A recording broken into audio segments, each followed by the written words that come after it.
Da onde surgiu Desmond Jones? Como surgiu a Inglaterra na sua vida? De falar nem- assim, eu quero ir pra Inglaterra. Teve alguém que falou assim, ó, vai lá que tem um cara lá, tem um senhorzinho lá que ele encostou no Decru, encostou no Marcel Marceau, pegou o mel deles. Porque hoje, você sai do país, geralmente quando você tem uma referência, que nem eu queria estudar na escola da França, fala, lá tem o Jacques Lecoq, lá tem o Chalon, tem Lelidot. Então tem quais são as escolas. Como que você soube, assim, de conhecer o Desmond Jones? Quem que falou, ó, vai nele? Então, você sabe que teve uma história bem interessante. Quando eu me formei, a Célia Helena, a saudosa Célia Helena, ela me falou que eu me formei lá há muitos anos, foi uma das primeiras turmas de lá. E ela falou assim, você devia fazer mímica. E ela sabia que eu estava querendo ir para a Inglaterra, ela falou assim, você tem que fazer com um cara lá chamado Desmond Jones. E eu nem liguei, né? Aquela etapa, não, eu quero ir embora, quero fazer mímica, nada, eu vou embora. Aí eu fui, naquele espírito mesmo de jovem, de chegar no aeroporto sem ter onde ficar, com dinheiro assim contado por um mês.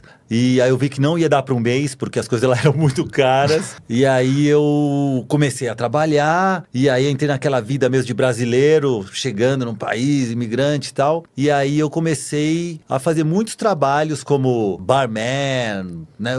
Na verdade, barman foi época boa. Eu comecei como ajudante de cozinha, depois eu virei garçom, ajudante de garçom, depois virei garçom, depois virei barman nos tempos bons. E aí eu comecei a ganhar um dinheiro legal como barman. E eu falei, pronto, agora eu vou conseguir estudar. E aí eu falei, agora eu quero poder, né, fazer o que eu vim fazer aqui, né? Você quase que primeiro foi pra sobreviver mesmo. Falou, Não, vamos ver eu fui como pra que é. mudar, eu tava com aquele espírito de eu quero coisa nova, uma cultura 22 nova. anos, aventureiro. Conhecer coisas novas. Lógico que eu queria fazer arte lá, por isso que eu escolhi Inglaterra, porque eu gostava mesmo dessa relação artística inglesa, europeia. E aí... Mas eu não tinha a mínima intenção de fazer mímica. E aí eu já estava lá alguns meses, uns 5 meses. Eu lembro que eu estava no metrô, voltando do meu trabalho. Trabalhava muito lá. E aí eu peguei uma revista chamada Time Out, que é uma revista que, tipo, mostra tudo que está acontecendo lá de arte e tal. E aí eu vi que tinha as inscrições abertas, né? Audições e tal, que ele fazia entrevistas, tinha um monte de coisa, para a escola de um tal Desmond Jones. Aí quando eu vi aquilo, eu lembrei da Célia Helena. Falei, olha, ela me falou desse cara. Ele me falou, deixa eu ver, mas... Não sei, mas eu fiquei com uma intuição que eu tinha que ir lá. E aí eu fui fazer a entrevista, foi uma entrevista super formal, foi difícil, ele perguntou muita coisa. E aí, depois de quase uma semana, ele me ligou. Naquela época era isso, né? Se não recebia o WhatsApp, eu ligava.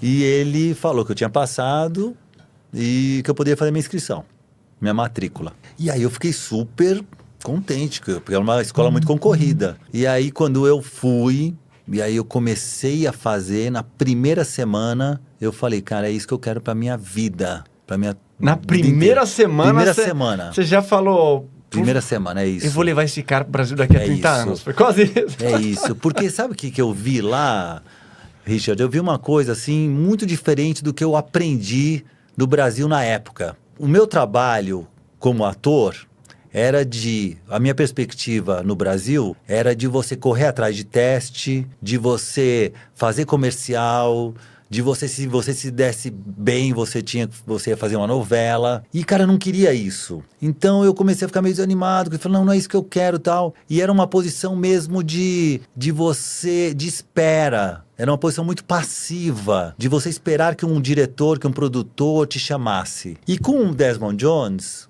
com o teatro físico, aí tem um espírito muito do circo, sabe? Que isso eu acho muito legal.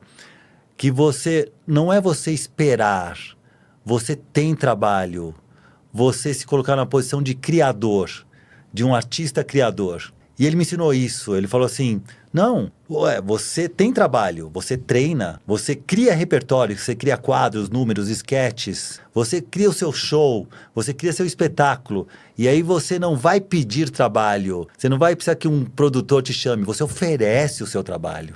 Então essa mudança de posição, essa virada de mesa, para mim foi criar essa autonomia de você poder estar trabalhando sem precisar que alguém te chame e criar o seu trabalho. Cara, para mim isso foi tudo.